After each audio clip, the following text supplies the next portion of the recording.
शिवसेना पक्ष आणि धनुष्यबाण चिन्हाची सुनावणी सुप्रीम कोर्टात सुरू आहे। 20 ऑगस्टला होणारी सुनावणी पुढे ढकलण्यात आली आहे। मात्र उद्धव ठाकरेंचे वकील असीम सरोदे यांनी ट्विट करत मोठा दावा केला। सरोदे म्हणत आहेत की सर्वोच्च न्यायालयाचे कायद्याचे हात आता महाराष्ट्रातील एकनाथ शिंदे यांची पक्ष म्हणून असलेली कारकीर्द येत्या महिन्यात संपवतील।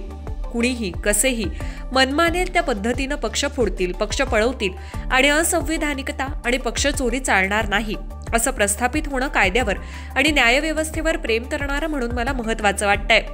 असंविधानिक प्रक्रियेतून सरकार प्रस्थापित करण्यात राज्यपाल पदावरील व्यक्तीनं सक्रिय सहभाग घेणं, केंद्रीय निवडणूक आयोगानं कायदाबाह्य वागणं आणि विधानसभा अध्यक्षांनी कधीच तटस्थ न वागता बेकायदेशीर सरकार स्थापन करण्यासाठी काम करणं, याबाबत सर्वोच्च न्यायालय काय म्हणणार ते सुद्धा मला बघायचंय, असं देखील सरोदे यांनी म्हटलंय। शिवसेना पक्ष आणि चिन्हावर तातडीनं सुनावणी घेण्यास सुप्रीम कोर्टानं नकार दिलाय।